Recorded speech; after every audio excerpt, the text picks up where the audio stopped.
Hi guys, let's solve today's Leetcode problem, which is problem number 2784.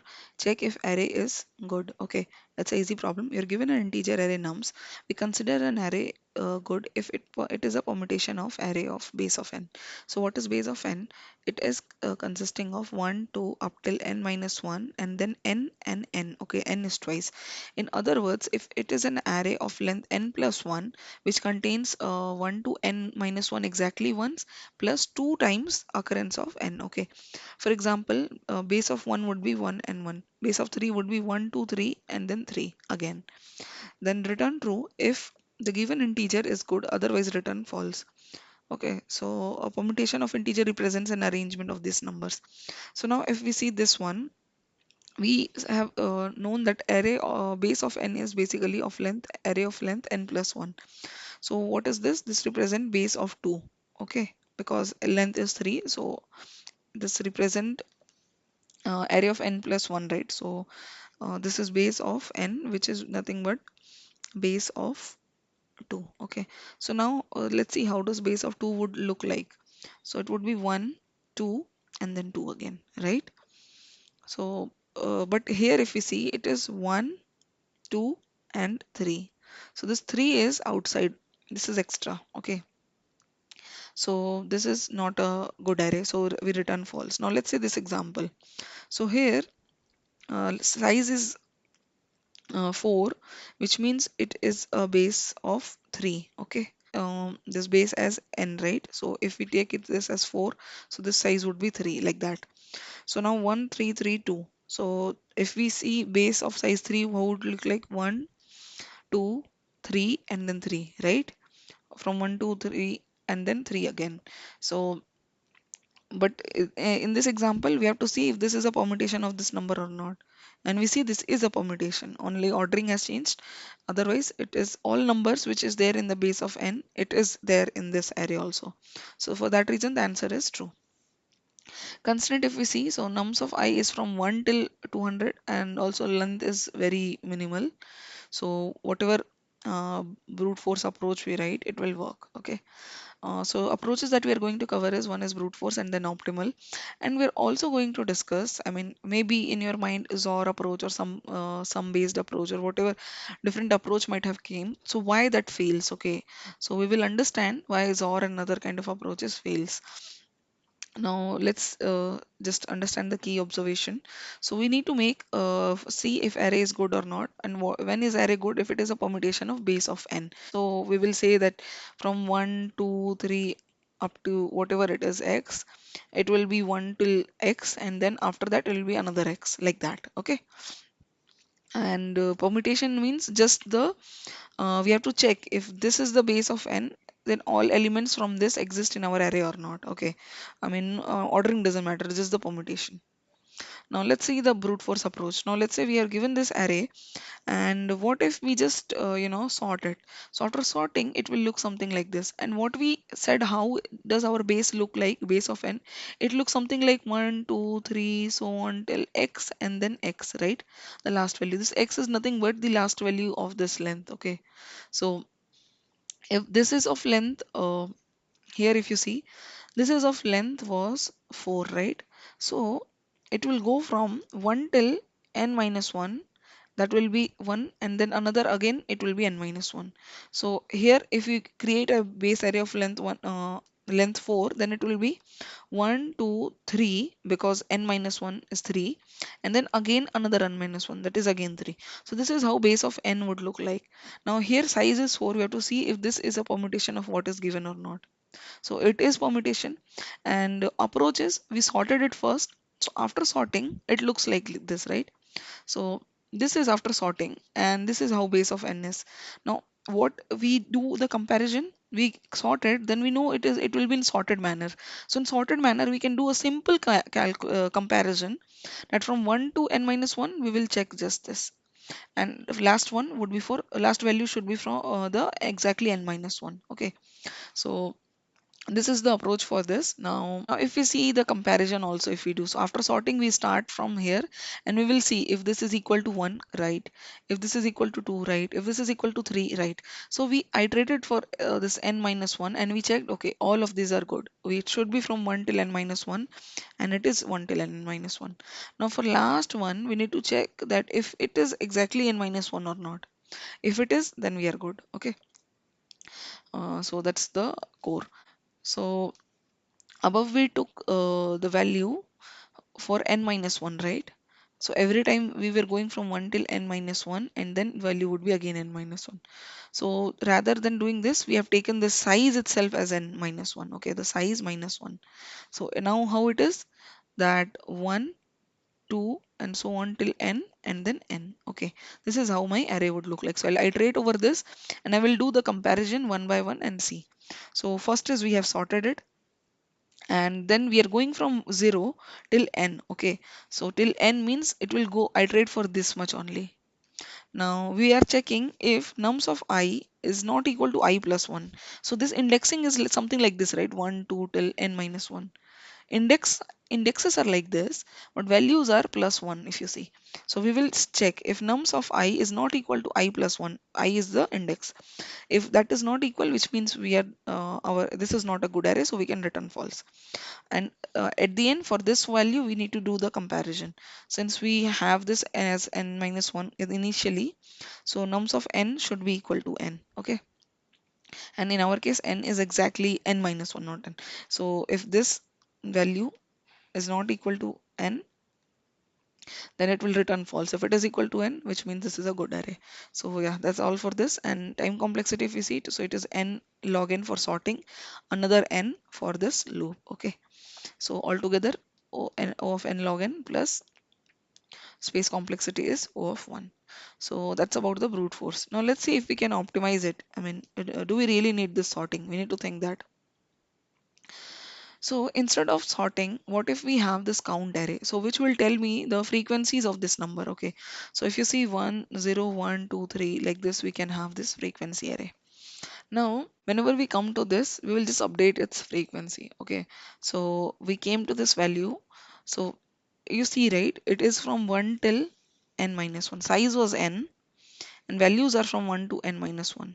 It can hold at max in case of good array. So if it is anything that is going greater than, you know, greater than or equal to n, so n here is 4, right? But in this array of size 4, values will be from 1 till 3 and then another 3, right? Only this much. Size is 4. So if there is anything greater than this value n minus 1, or we can write it as greater than or equal to n. Okay. So if that is the case, we can directly say it is not a good number. Okay.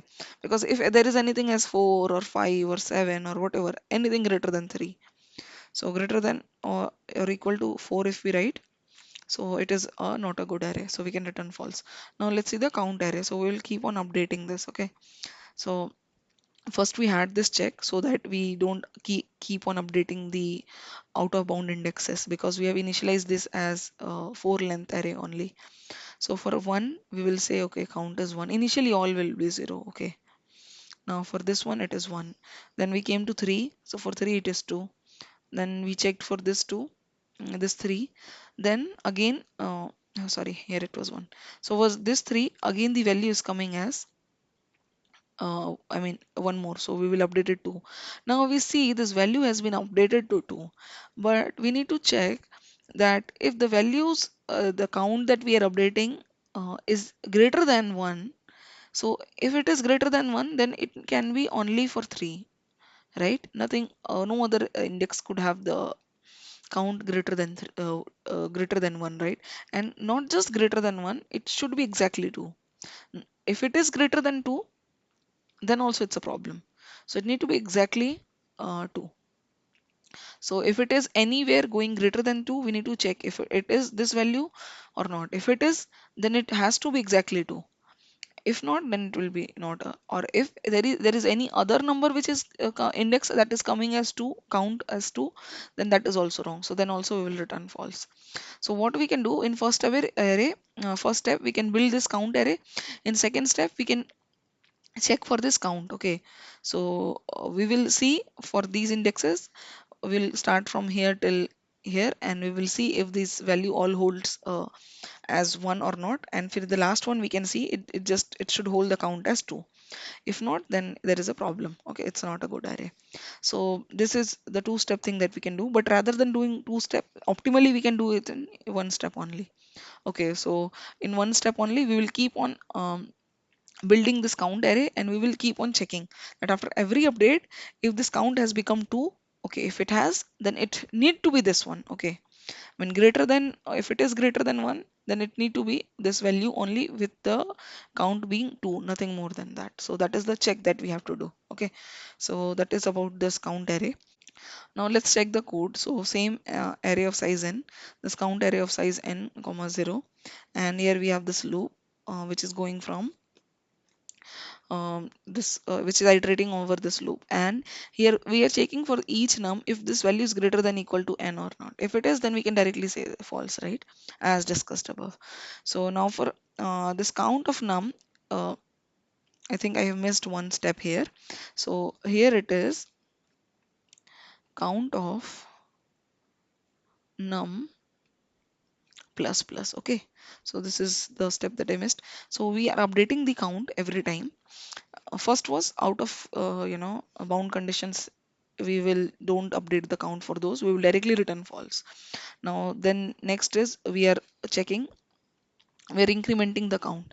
Now at any point if this count of num is greater than 1, okay, then that is a problem, that can be a problem. Okay, when it can be a problem, if n is equal to n minus 1, which means we are right that last value, this 3, in that array of size, a base array of size 3, right? So there this need to be n minus 1. So if it is and count is greater than 2, so for last value we know that it count would be 2, but if it is greater than 2, then it is a problem. Or if the num, it is greater than 1, right? So if num is not equal to n minus 1, so it is not equal to this value, some other value, let's say 2 is 2 times, okay, with that is also wrong, because 2 cannot be n more than once. Only last value or the max value or the n minus 1 need will be 2. So if that is not equal to n minus 1, then in these two cases we will return false. Otherwise, after iterating everything, we can return true, that there is array is good. Okay, now the time complexity, if we discuss, so it is O of n. That is basically one iteration that we are going over here. And space complexity we see, so that is of size n, the frequency or the count array that we have taken. So yeah, that's about the space and time complexity for this approach. And just to tell you, this is the best we can do. Okay, we cannot do anything further best than this. At least I checked through if we can do. I didn't find anything. And the approaches that I came up with and I checked there, basically it fails. Okay, what fails? So looking at these things that we have the base array something, it is 1 2 so on till n minus 1, and then again n minus 1 for array of size n, right? Yeah, so for array of size n, last values are like this. So I mean in general, I mean we see this. Okay, if I can apply the XOR or I can apply the math sum trick or whatever. So basically this is not reliable in this case, and we'll see why. Because question doesn't guarantee that all numbers from 1 to n minus 1 are present exactly once, and that only the max value that appears one twice. Okay, so it question doesn't guarantees that. Question just says that it is given the array. Now you have to tell it is good or not. And good array would be the permutation of this, the base of n, right? So question doesn't guarantees it. If you remember the problems like missing and repeating number basically. So on these type of question, because it was guaranteed that numbers from 1 to n is present, one something is missing or something is present, or some things are there which is twice. So in that kind of problem we can apply this, okay, but in this one it won't. Now let's say if we see the sum approach. So here what we can say that if we do n into n minus 1 by 2, and at the end n plus 1, so this is how the base array sum would look like, okay. And if we see that if we add up our value, that my sum or my array sum, by adding up all the values for my sum, right? And then if we compare with this value, because this is base array sum, okay. So if we compare this value and think, okay, if these both are coming same, which means my array is good, otherwise no, not good. But this will fail, because if you see, yeah, so if we just see that this is the array sum of in this example, our sum would be some value, and this is how the array would look like for this size, okay. So 1 2 3 4 5 6, 1 2 3 4 5 6, this is how it would look like, and this is what we are checking for. But our sum would say that this is fine, but this is not fine, right? Because here 4 is repeating twice, but 4 should have came only once, and 5 should have came twice. So that is why sum also fails. Now let's see the XOR one. So XOR approach was like if we do XOR of I and then XOR of nums of I. So and this also, if you see, if we do so for this one, let's say this example, if we do XOR of y, so 0 1 2, so if I do from these values XOR of size 3, what would be the base array? So it will something like this, right? 1 2 and 2, which means the comparison that I have to do, that will be for the last one, and other values will just be the, so if I just do XOR of these values and these values 1 and 2, so that would come leave us something like this, right? The last value as the remainder, I mean in general. So 1 2 and 2, if I do something XOR with 1, indexes basically 0 1 and 2. So if I do XOR of these values, so this will cancel this will cancel this will cancel, only 2 will be remaining. And that is what we can compare at the end, that okay, if 2 is remaining, which means we are good here. Basically, this was of size 3, right? So n minus 1, that is equal to 2. If it is coming as 2, which means we are good. But in this example, if you see, this is not right. Okay, basically 1 1 1, and if I do with the indexes 0 1 2, so this will cancel this, and this one will cancel this one, so like this, and at the end we came up with 2, right? And you seeing this, that 2 is the value, we could have said okay, this is fine. But this is not fine, because this is not a commutation of the base array. So our output was returning true, but it was actually false, and these are the few other examples as well. So for that reason, these approaches doesn't work, and the best that we could achieve from this problem was O of n as the time complexity and O of n as the space complexity. So that's all for this problem. I hope you understood. Thank you for watching. Stay tuned for next videos.